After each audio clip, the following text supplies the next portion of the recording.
नमस्कार, मेरा नाम देवाशीष है। बेसिकली हम लोग वेस्ट बंगाल से हैं। ये मेरी मदर है, मिसेस अनिता सरदार। इनको 2 साल से एक हेडेक की बीमारी थी। मतलब दिन में सोते हुए, काम करते हुए हमेशा उनको हेडेक होता रहता था इनके दिमाग में। मैं यहाँ पे आए थे न्यूरोलॉजिस्ट के पास, मिसेस ऋषु बंसल। तो उसने यहाँ पे टेस्ट किया जितने भी टेस्ट होता है इनके पास। एक टैक्सी करवाया, तब हमें ये पता लगा दिमाग के साथ साथ इनका लंग्स पे कैंसर के जर्म्स भी है।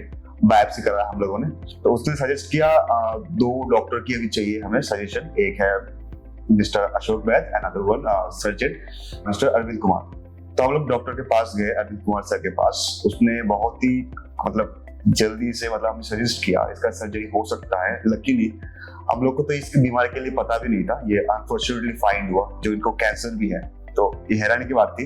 हम लोग थोड़ा सा डर भी गए थे इस मामले में, बट अरविंद सर ने हमें काम किया, समझाया हमें ये सर्जरी पॉसिबल है जितना जल्दी हो सके। तो सर ने हमें एस्टिमेट 6-7 दिन का बताया। तो क्योंकि इसके ऑपरेशन से पहले 3 दिन का जो होता है डाइट प्लान, उनको करवाया। उसके बाद मंडे तक इनका ऑपरेशन हुआ है। बहुत सक्सेसफुली ऑपरेशन हो चुका है इनका। अभी तो मम्मी अभी सही है।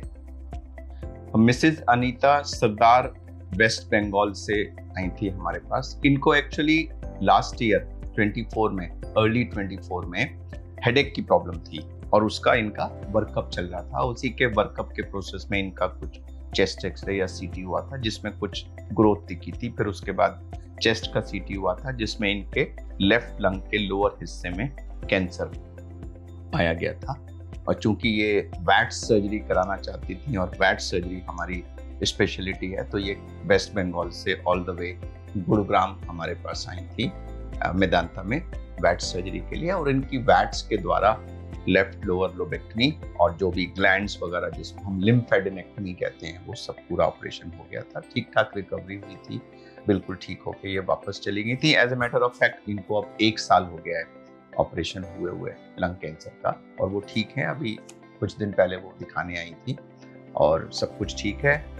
जो उनका बचा हुआ अपर लोब था, वो एक्सरसाइज क्योंकि हम लोग बहुत कराते हैं पेशेंट से, तो उससे वो पूरी तरह फैल के पूरी जगह घेर ली है। काम में, किसी भी और चीज में सर्जरी का 1% भी उनके ऊपर कोई नेगेटिव इफेक्ट नहीं है। She is back to 100% normal life and she is cancer free also now.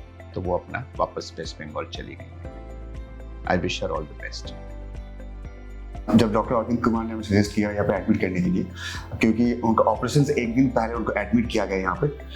तो जब उनको ऑपरेशन कर रहा है उनसे अपडेट देते रहे। उनको जब चल रहा था एनेस्थेसिया, वो भी हमें कॉल करके बताया गया अभी ये चल रहा है, ये पार्ट चल रहा है। जब ऑपरेशन पार्ट सर्जरी की पार्ट चालू हुआ तब भी हमें कॉल करके बताया गया वो अभी तक इससे सारे स्टेबल है। मतलब हर 1 घंटे में 1.5 घंटे में ये लोग हमें कॉल कर रहे थे। उसके बाद हमें आईसीयू ट्रांसफर किया इनको ऑपरेशन के बाद। वो तो लकीली सब कुछ सही हुआ। आईसीयू 1 दिन रखा गया इनको, दूसरा दिन उनको बेड पे ट्रांसफर कर दिया। तो यहाँ पे डॉक्टर अरविंद सर के डॉक्टर की टीम है, इसलिए मेरे को बहुत अच्छा लगा मेरे को, क्योंकि ये जो डॉक्टर है मतलब हर टाइम पे आते हैं, चेक करते हैं। तो जॉली भी है, मतलब बात करना पेशेंट से, उनसे हंसी मजाक करना, उनको हंसाना, वो मतलब डाइट क्या फॉलो हो रहा है वो देखना। और मेरे को एक चीज हैरानी लगी, जैसे इनका इतना बड़ा ऑपरेशन हुआ इनका, तो डॉक्टर, हम लोग क्या सोचते हैं ऑपरेशन इतना बड़ा हुआ है तो थोड़ा रेस्ट करना चाहिए। तो यहाँ का डॉक्टर थोड़ा सा अलग है। ये पहले दिन ही बता दिया आपको ऑपरेशन हो गया, सारे सही हुआ है, कुछ नहीं हुआ, आपको एक्सरसाइज करना है। तो इनको भी हैरानी हुआ होगा क्योंकि इतना बड़ा ऑपरेशन हुआ उनको, तो इनको एक्सरसाइज करवाया, बोला आपको तो करना ही है। और बीच में मतलब ऐसा हो गया जब मम्मी को सो जाते थे थोड़ा, वो भी आके चेक कर लेते थे, आप सो क्यों रहे हो, आप जाके एक्सरसाइज करो। ऐसा महसूस नहीं हुआ कि मतलब हम लोग कुछ कहीं बाहर है या कोई डर, मतलब इतना बीमारी तो बहुत बड़ा है, पर ऐसा फील नहीं होने दिया। तो सर ने जैसे बोला, मैं ऐसे ही मम्मी को एडमिट कर दिया था, इसलिए शायद ये इतना आसानी से हो गया सारे काम। ओवरऑल मैं थैंक यू बोलना चाहूंगा मैं, और डॉक्टर अरविंद और पूरी टीम को मैं धन्यवाद देना चाहूंगा। Thank you so much Medanta and sir Arvind Kumar की टीम को। नमस्कार।